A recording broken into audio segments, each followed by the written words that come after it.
Video lesson ਦੇਖ ਰਹੇ ਸਾਰੇ ਸਟੂਡੈਂਟਸ ਨੂੰ ਮੇਰੇ ਵੱਲੋਂ ਜਾਣੀ ਕਿ ਰਾਜਵਿੰਦਰ ਸਿੰਘ ਵੱਲੋਂ ਸਤਿ ਸ਼੍ਰੀ ਅਕਾਲ। ਅੱਜ ਦਾ ਇਹ ਲੈਸਨ 9ਵੀਂ ਕਲਾਸ ਦੇ ਵਿਦਿਆਰਥੀਆਂ ਦੇ ਲਈ ਹੈ। ਅੱਜ ਦੇ ਇਸ ਲੈਸਨ ਵਿੱਚ 9ਵੀਂ ਕਲਾਸ ਦਾ ਜੁਲਾਈ ਟੈਸਟ ਜਿਹੜਾ ਮੈਥਮੈਟਿਕਸ ਦਾ ਉਹ ਅਸੀਂ ਸੋਲਵ ਕਰਾਂਗੇ। ਟੋਟਲ 12 ਕੁਐਸਚਨ ਨੇ ਇਹਦੇ। ਪਹਿਲੇ 8 ਕੁਐਸਚਨ ਜਿਹੜੇ 1 ਅੰਕ ਦੇ, ਦੂਸਰੇ 9ਵਾਂ ਤੇ 10ਵਾਂ ਜਿਹੜੇ ਕੁਐਸਚਨ ਹੈ ਉਹ ਸਾਡੇ ਕੋਲ 2-2 ਅੰਕ ਦੇ ਸਨ। ਇਸ ਤੋਂ ਬਾਅਦ 11ਵਾਂ ਤੇ 12ਵਾਂ ਸਵਾਲ 4-4 ਅੰਕਾਂ ਦੇ ਲਈ, ਔਰ ਇਹਨਾਂ ਦੇ ਵਿੱਚ 1-1 ਆਪਸ਼ਨ ਵੀ ਸੀ ਸਾਡੇ ਕੋਲ। ਸੋ ਟੋਟਲ ਸਾਡੇ ਕੋਲ 14 ਕੁਐਸਚਨ ਹੋਣਗੇ। ਇੱਕ ਇੱਕ ਕਰਕੇ ਅਸੀਂ ਸਾਰੇ ਜਿਹੜੇ ਆ ਉਹ ਹੱਲ ਕਰਾਂਗੇ। ਠੀਕ ਹੈ, ਤਾਂ ਆਓ ਦੇਖਦੇ ਹਾਂ। ਸਭ ਤੋਂ ਪਹਿਲਾ ਸਵਾਲ, ਫਸਟ ਕੁਐਸਚਨ ਹੈ 3/5 ਤੇ 4/5 ਵਿਚਕਾਰ ਕਿੰਨੀਆਂ ਪਰਮੇਯ ਸੰਖਿਆਵਾਂ ਹੋ ਸਕਦੀਆਂ ਨੇ? There are dash rational numbers between 3/5 and 4/5। ਕੋਈ ਵੀ ਦੋ ਪਰਮੇਯ ਸੰਖਿਆਵਾਂ ਹੋਣ, ਉਹਨਾਂ ਦੇ ਵਿਚਕਾਰ ਅਣਗਿਣਤ ਅਨੰਤ ਪਰਮੇਯ ਸੰਖਿਆਵਾਂ ਇਨਫਾਈਨਾਈਟ ਰੈਸ਼ਨਲ ਨੰਬਰਸ ਹੋ ਸਕਦੇ ਆ। ਠੀਕ ਹੈ, ਤਾਂ ਇਹਦਾ ਜਿਹੜਾ ਉੱਤਰ ਹੈ ਸਾਡੇ ਕੋਲੋਂ ਸੱਸਾ ਭਾਗ ਬਣਨਾ ਸੀ। ठीक है, इनफाइनाइट।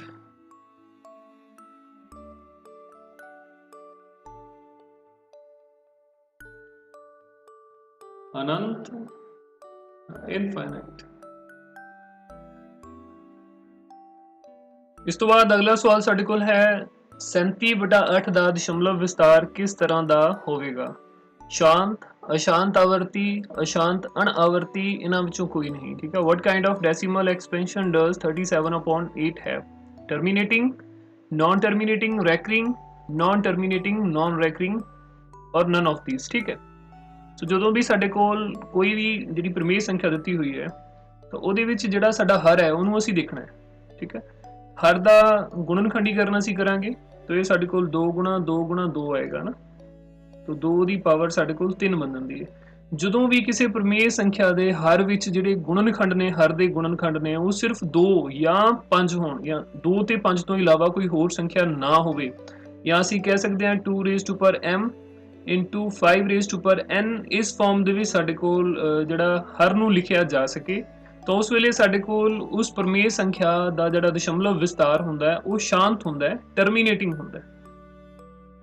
ਠੀਕ ਹੈ, और जेकर 2 ਜਾਂ 5 ਤੋਂ ਇਲਾਵਾ ਕੋਈ ਹੋਰ ਗੁਣਨਖੰਡ ਸਾਡੇ ਕੋਲ ਆ ਜਾਂਦਾ ਹੈ, ਫਿਰ ਜਿਹੜਾ ਦਸ਼ਮਲਵ ਪ੍ਰਸਾਰ ਹੈ, ਦਸ਼ਮਲਵ ਵਿਸਤਾਰ ਦਾ, ਉਹ ਅਸ਼ਾਂਤ ਆਵਰਤੀ ਬਣ ਜਾਂਦਾ ਹੈ। ਜੇ ਸਾਡੇ ਕੋਲ ਅਪਰਮੇਯ ਸੰਖਿਆ ਹੋਵੇ ਫਿਰ ਉਹਦਾ ਦਸ਼ਮਲਵ ਵਿਸਤਾਰ ਜਿਹੜਾ ਅਸ਼ਾਂਤ ਅਨਾਵਰਤੀ ਹੁੰਦਾ ਹੈ। ਠੀਕ ਹੈ, तो 37/8 ਹੈ। 8 ਨੂੰ ਅਸੀਂ 2 ਦੀ ਪਾਵਰ 3 ਲਿਖ ਸਕਦੇ ਹਾਂ, ਤਾਂ 8 ਦੇ ਵਿੱਚ ਸਿਰਫ ਤੇ ਸਿਰਫ ਜਿਹੜੇ ਗੁਣਨਖੰਡ ਉਹ 2 ਹੀ ਬਣਦਾ ਹੈ। ਠੀਕ ਹੈ, ਤਾਂ ਇਸ ਪਰਮੇਯ ਸੰਖਿਆ ਦਾ ਦਸ਼ਮਲਵ ਵਿਸਤਾਰ ਸ਼ਾਂਤ ਟਰਮੀਨੇਟਿੰਗ ਹੋਏਗਾ। ਠੀਕ ਹੈ, ਇਸ ਤੋਂ ਬਾਅਦ ਤੀਜਾ ਸਵਾਲ ਹੈ ਬਹੁਪਦ 3x³ - 3x² + 6x - 2 ਦੀ ਘਾਤ ਕਿੰਨੀ ਹੈ, ਦੀ ਡਿਗਰੀ ਕਿੰਨੀ ਹੈ? ਠੀਕ ਹੈ, ਤਾਂ ਬਹੁਪਦ ਦੀ ਸਾਡੇ ਕੋਲ ਜਿੰਨੀ ਇਹਦੇ ਵਿੱਚ x ਦੀ ਸਭ ਤੋਂ ਵੱਧ ਘਾਤ ਹੈ ਉਹੀ ਸਾਡੇ ਕੋਲ ਪੋਲੀਨੋਮੀਅਲ ਦੀ ਡਿਗਰੀ ਹੁੰਦੀ ਹੈ। ਠੀਕ ਹੈ, ਤਾਂ ਇੱਕ ਕਿਊਬਿਕ ਹੈ, ਇਹਦੇ ਵਿੱਚ ਜਿਹੜੀ ਘਾਤ ਹੈ ਇਹਦੀ 3 ਹੈ। ਈਡੀ ਜਿਹੜਾ ਹੈ ਉੱਤਰ ਉਹ ਬਿਲਕੁਲ ਸਹੀ ਹੈ, ਸੀ ਪਾਰਟ 3। ਇਸ ਤੋਂ ਬਾਅਦ ਅਗਲਾ ਸਵਾਲ ਹੈ ਚੌਥਾ, ਬਹੁਪਦ px = x³ ਹੋਵੇ ਤਾਂ p2 ਬਰਾਬਰ ਕਿੰਨਾ ਹੋਵੇਗਾ? ਠੀਕ ਹੈ, तो px ਦੀ ਕੀਮਤ ਹੈ ਸਾਡੇ ਕੋਲ x ਦਾ ਘਣ। तो ਜਦੋਂ ਅਸੀਂ p2 ਦੀ ਗੱਲ ਕਰਦੇ ਹਾਂ, ਇਹਦਾ ਭਾਵ ਹੈ ਕਿ x ਦੀ ਜਗ੍ਹਾ ਤੇ ਅਸੀਂ 2 ਜਿਹੜਾ ਉਹ ਭਰ ਦਿਆਂਗੇ, तो ਸੱਜੇ ਪਾਸੇ ਵੀ 2 ਭਰਾਂਗੇ ਤਾਂ 2 ਦੀ ਘਾਤ 3 ਬਰਾਬਰ ਸਾਡੇ ਕੋਲੇ 8 ਹੋ ਜਾਏਗਾ। ਠੀਕ ਹੈ, तो ਸੱਸਾ ਜਿਹੜਾ ਹੈ ਬਿਲਕੁਲ ਸਹੀ ਜਵਾਬ ਹੈ ਇਸਦਾ 8।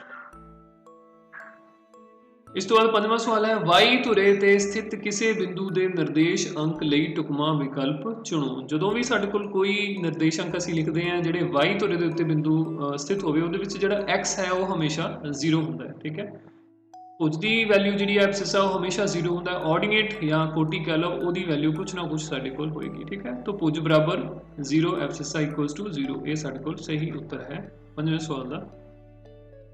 ਇਸ ਤੋਂ ਬਾਅਦ ਛੇਵਾਂ ਸਵਾਲ ਹੈ ਬਿੰਦੂ P -4,6 ਕਿਸ ਚੌਥਾਈ ਵਿੱਚ ਸਥਿਤ ਹੈ? ਠੀਕ ਹੈ, ਤਾਂ ਜਦੋਂ ਅਸੀਂ ਚੌਥਾਈਆਂ ਲਿਖਦੇ ਹਾਂ ਤਾਂ ਉਹਦੇ ਵਿੱਚ 4 ਚੌਥਾਈਆਂ ਹੁੰਦੀਆਂ ਨੇ ਸਾਡੇ ਕੋਲ। ਇਹ ਜਿਹੜੀ ਪਹਿਲੀ ਚੌਥਾਈ ਹੈ ਇਹਦੇ ਵਿੱਚ x ਵੀ ਪੋਜ਼ਿਟਿਵ ਤੇ y ਵੀ ਪੋਜ਼ਿਟਿਵ ਹੁੰਦਾ ਹੈ। ਠੀਕ ਹੈ, ਔਰ ਦੂਜੀ ਚੌਥਾਈ ਦੇ ਵਿੱਚ x ਨੈਗੇਟਿਵ ਹੋ ਜਾਂਦਾ ਹੈ, y ਪੋਜ਼ਿਟਿਵ ਰਹਿੰਦਾ ਹੈ। ਤੀਜੀ ਚੌਥਾਈ ਦੇ ਵਿੱਚ ਦੋਨੋਂ ਹੀ ਨੈਗੇਟਿਵ ਹੋ ਜਾਂਦੇ ਨੇ। ਚੌਥੀ ਚੌਥਾਈ ਦੇ ਵਿੱਚ x ਜਿਹੜਾ ਉਹ ਧਨਾਤਮਕ ਹੁੰਦਾ ਹੈ ਤੇ ਜਿਹੜਾ y ਹੈ ਉਹ ऋणात्मक ਹੋ ਜਾਂਦਾ ਹੈ। ਠੀਕ, तो ਇਹਦੇ ਸਾਡੇ ਕੋਲ x ਨੈਗੇਟਿਵ ਹੈ, y ਪੋਜ਼ਿਟਿਵ ਹੈ, तो ਇਹ ਸਾਡੇ ਕੋਲ ਦੂਜੀ ਚੌਥਾਈ ਦੇ ਵਿੱਚ ਜਿਹੜੀ ਸੰਖਿਆ ਹੈ ਦੂਜੀ ਚੌਥਾਈ ਵਿੱਚ ਆਵੇਗੀ, ਸੈਕਿੰਡ ਕੁਆਡਰੈਂਟ। एक रेखा चौड़ाई रहत लंबाई हुंदी है, लई ढुकवें विकल्प चुनो। ठीक है, ए लाइन इज ब्रेथलेस लेंथ। बिल्कुल, रेखा की साडे कोल कोई चौड़ाई नहीं हुंदी, ठीक है, लंबाई जरूर हुंदी है बट चौड़ाई नहीं हुंदी। तो ये कथन जिहड़ा सही है, ट्रू है। इस तो बाद 8वां सवाल है, किसी बिंदु की कोटि डैश हुंदी है। बिंदु का एक्स निर्देशांक, बिंदु का वाई निर्देशांक, हमेशा सिफर, इन्हां विचों कोई नहीं। X coordinate of the point, y coordinate of the point और always zero, none of these. ठीक है, ऑर्डिनेट जिहड़ा है, कोटि है, ये हमेशा वाई की कीमत हुंदी है। ठीक है, बिंदु का वाई निर्देशांक है जिहड़ा, उहनूं असीं कोटि कहने हैं, Y coordinate of the point. इस तो बाद साडे कोल 9वां सवाल है, तुसीं देख सकते हो, हेठ लिखे संख्या जोड़िਆਂ ਨੂੰ कार्टीजन तल के बिंदुओं के रूप में आलेखित करो। ठीक है, सानू जिहड़े कोऑर्डिनेट्स निर्देशांक है जिहड़े दिते हुए हैं बिंदुओं के, तो उन्होंने असीं प्लेन के उत्ते जिहड़ा ग्राफ के उत्ते वो लगाना है। तो सब तो पहली जिहड़ी संख्या है वो है 4,2। इन्हां बिंदुओं के नाम असीं दे लैंदे हां। ए बिंदु साडे कोल 4,2, बी बिंदु है 6-3, सी बिंदु है -5, ए बी सी कुछ भी तुसी नाम कोई होर भी रख सकते हो। डी बिंदु है साडे कोल -4 -7। ठीक है, तो सब तो पहला 4,2 है, 4x की कीमत है, तो y की 2 है। ठीक है, तो इथों जरा असी ये लगावांगे निशान इत्थे तक। तो ये जरा पॉइंट है, ये साडे कोल लोड़ींदा पॉइंट है ए, और ये कोऑर्डिनेट निर्देशांक ने साडे कोल 4,2। इस तो बाद बी साडे कोल है 6,-3। x की वैल्यू 6, y की वैल्यू -3, तो -3 साडे कोल हिंट आएगा।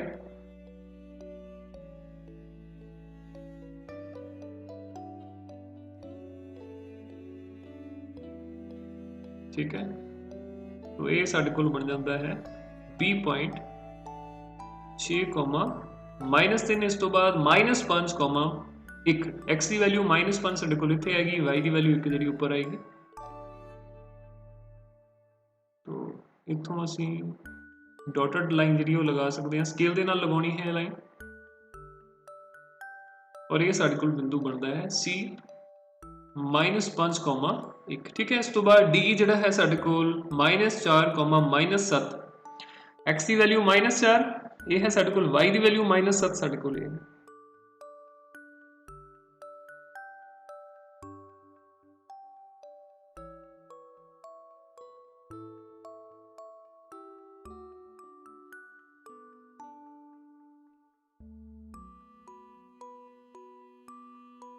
तो ये साडे कोल बनेगा D -4, -7। ठीक है, तो इस ढंग दे नाल ये चारों अंक जिहड़े चारों बिंदुओं के निर्देशांक सी वो असीं लगा सकते हैं ग्राफ के उत्ते। इस तो बाद अगला सवाल 10वां सवाल है, हेठ लिखियां विचों सही गलत चुनो।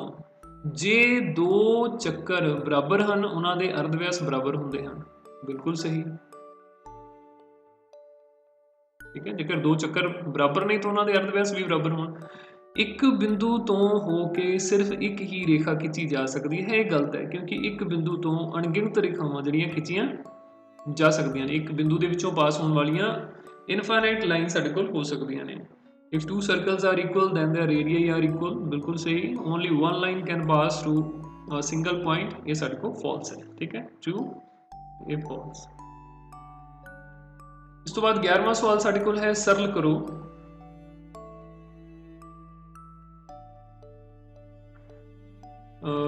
3 जमा वर्गमूल 3,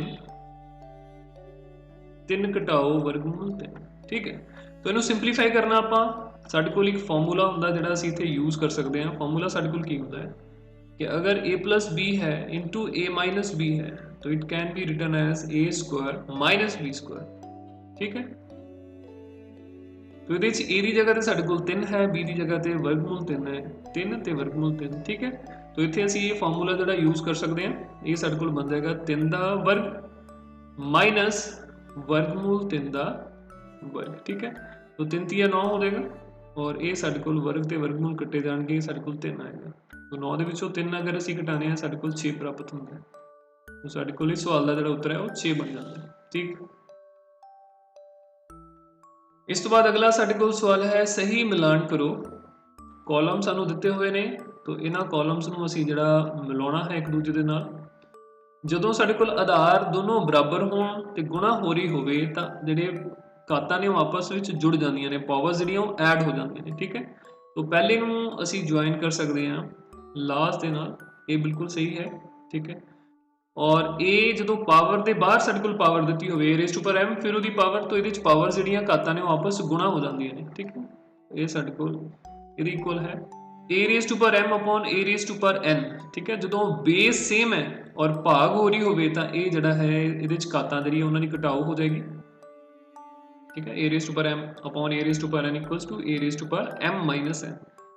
और जो साडे कोल आधार जिहड़ा है दोनों का सेम है, अलग अलग है, जिवें ए की पावर एम है, बी की पावर एम है, इहदा आधार ए है, इसका आधार एम है, ठीक है। तो घातां दोनों दियां सेम ने तो असीं इन्हां दोनों की घात नूं बाहर इवें लिख सकते हैं, ठीक है। तो ये साडे कोल बन जांदा है ये देखो, ठीक। इस तो बाद अगला सवाल साडे कोल है बहुपद पी एक्स बराबर x cube plus 3x square plus 3x plus 1 नू x प्लस 1 नाल भाग देन ते बाकी प्राप्त करो। तो इहदे च असीं की करदे हां, ये साडे कोल gx आएगा, इहनूं असीं gx मान लैंदे हां, ठीक है। तो gx नू असीं 0 दे बराबर भरांगे, it implies x plus 1 equals to 0। इत्थों x की जिहड़ी कीमत है वो साडे कोल -1 आ जांदी है। हुण ये जिहड़ी x की कीमत -1 है इहनूं असीं px दे विच भरांगे,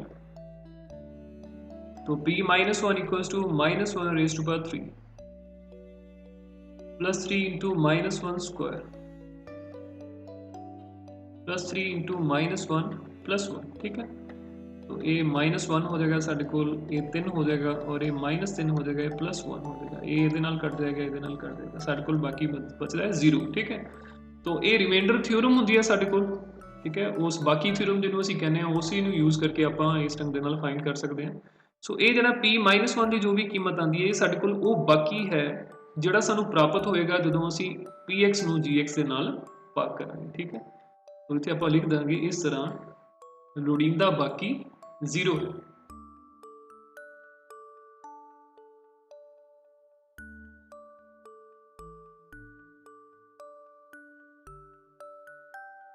ठीक, अगला सवाल साडे कोल है उचित सर्वसमता का प्रयोग करके 99 का घन का मुल पता करो। Evaluate 99 raise to power 3 by using the suitable identity. तो ये असीं की करना है 99 का घन 3 इनू असीं लिख सकते हैं 100 घटाओ 1, ठीक है। तो फॉर्मूला जिहड़ा असीं इहदे च यूज़ करांगे वो है साडे कोल a माइनस बी क्यूब, ठीक है। a माइनस बी क्यूब साडे कोल हुंदा है a cube minus B cube minus 3ab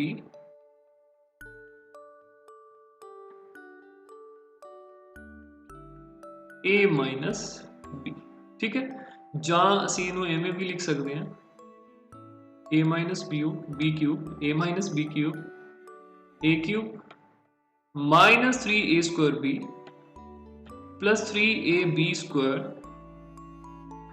minus b cube, ठीक है। ये दोनों फॉर्मूले सेम ही चीज़ ने, ये आप पहला फॉर्मूला जो इतने यूज़ कर लाँगे, दोनों चो कोई भी किया जा सकता है। तो ये बनेगा साडे कोल ये हुण a जिहड़ा है साडे कोल वो है 100 और b साडे कोल है 1, ठीक है। तो जिथे जिथे साडे कोल इहदे च a है उत्थे उत्थे असीं 100 भर देंगे, जिथे b है उत्थे b की जगह 1 भर देंगे, ठीक है। तो ये साडे कोल बन जाएगा सब तो पहला 100 का घन माइनस 1 का घन -3 a की जगह 100 b की जगह 1 ब्रैकेट दे विच 100 घटाओ 1, ठीक है। तो 100 नूं जदों असीं 100 दे नाल 3 बार गुणा करांगे तो ये साडे कोल 6 0 1 दे नाल आ जाणगे, ठीक। ये साडे कोल बन जाएगा 10 लाख और माइनस 1 का साडे कोल घन इक्को ही रहेगा, ठीक है। ये साडे कोल -3 नूं 100 दे नाल गुणा कीता 300 बनेगा और ये साडे कोल बन जाएगा 99, ठीक। तो 99 नूं 300 दे नाल गुणा करांगे असीं ते फिर साडे कोल जो भी बनदा है उहनूं आपां 10 लाख दे विचों घटा देंगे, ਸੋ 10 ਲੱਖ ਦੇ ਵਿੱਚੋਂ ਜੇਕਰ ਅਸੀਂ 1 ਨੂੰ ਮਾਈਨਸ ਕਰਦੇ ਹਾਂ ਤਾਂ ਇਹ ਸਾਡੇ ਕੋਲ ਬਣ ਜਾਂਦਾ ਹੈ 9,99,999। 99 ਨੂੰ ਅਸੀਂ ਗੁਣਾ ਕਰ ਲੈਂਦੇ ਹਾਂ 3 ਦੇ ਨਾਲ, 9 ਤੀਆ 27, 2 ਹਾਸਲ, 9 ਤੀਆ 27 ਤੇ 2 29, ਠੀਕ ਹੈ। तो 297 ਬਣਦਾ ਹੈ 999 ਨੂੰ 3 ਨਾਲ ਗੁਣਾ ਕਰਨ ਤੇ, ਪਿੱਛੇ 2 ਜ਼ੀਰੋਆਂ ਵੀ ਆ ਜਾਣਗੀਆਂ ਸਾਡੇ ਕੋਲ, ਠੀਕ ਹੈ। ਤਾਂ ਇਹ ਸਾਡੇ ਕੋਲ ਬਣ ਜਾਂਦਾ ਹੈ ਲੋੜੀਂਦਾ ਐਕਸਪ੍ਰੈਸ਼ਨ। तो ਇਹਦੇ 'ਚ ਹੁਣ ਆਪਾਂ ਇਹਨੂੰ ਸਿੰਪਲੀਫਾਈ ਕਰ ਲਾਂਗੇ, ਮਾਈਨਸ ਕਰ ਲਾਂਗੇ। 9,99,999 ਦੇ ਵਿੱਚੋਂ ਮਾਈਨਸ ਕਰਾਂਗੇ ਅਸੀਂ 29,700। तो ये ਸਾਡੇ ਕੋਲ ਬਣੇਗਾ 9 ਫਿਰ 9 2 0 7 9, ਠੀਕ ਹੈ। तो बाकी ਜਿਹੜਾ ਉੱਤਰ ਹੈ ਸਾਡੇ ਕੋਲ ਮਾਈਨਸ ਕਰਨ ਤੇ ਜੋ ਸਾਨੂੰ ਪ੍ਰਾਪਤ ਹੁੰਦਾ ਹੈ ਉਹ ਬਣਦਾ ਹੈ 9,70,299, ठीक है। तो सूटेबल आइडेंटिटी, ये वाली आइडेंटिटी जी असी ये यूज़ की है। तो वो असी इस तरह इस सवाल को हल करांगे। जेकर कोई सीधा ही बच्चा 99 ਨੂੰ 99 ਨਾਲ 3 ਵਾਰ गुणा कर देगा तो वो आंसर जोड़ा है वो सही नहीं होएगा, वो अंक जोड़े वो थानू नहीं मिलणगे, ठीक है विद्यार्थियों। तो ये साडे कोल लास्ट सवाल सी। तो मैनूं उम्मीद है कि हर एक सवाल तुसीं बहुत चंगे ढंग दे नाल देखिया होएगा। जे भी किसी भी सवाल दे विच तुहानूं दिक्कत सी तां वो तुहानूं समझ आ गई होएगी, ठीक है। ਤੇ ਜਿਨ੍ਹਾਂ ਬੱਚਿਆਂ ਦੇ ਸਾਰੇ ਸਵਾਲ ਸਹੀ ਜਿਨ੍ਹਾਂ ਨੇ ਅਟੈਂਪਟ ਕੀਤੇ ਨੇ ਕੱਲ ਪੇਪਰ ਦੇ ਵਿੱਚ ਉਹ ਸ਼ਾਬਾਸ਼ ਦੇ ਕਾਬਿਲ ਨੇ, ਔਰ ਜਿਨ੍ਹਾਂ ਦੇ ਸਵਾਲ ਕੁਝ ਗਲਤ ਹੋਏ ਨੇ ਤਾਂ ਘਬਰਾਉਣ ਦੀ ਜ਼ਰੂਰਤ ਨਹੀਂ ਹੈ। ਅਗਲੀ ਵਾਰ ਪੂਰੀ ਮਿਹਨਤ ਕਰੋ, ਅਭਿਆਸ ਕਰੋ ਤੇ ਜ਼ਰੂਰ ਤੁਹਾਡੇ ਵੀ ਅੰਕ ਪੂਰੇ ਜਿਹੜੇ ਤੁਹਾਨੂੰ ਮਿਲਣਗੇ, ਠੀਕ ਹੈ ਵਿਦਿਆਰਥੀਓ। Thank you.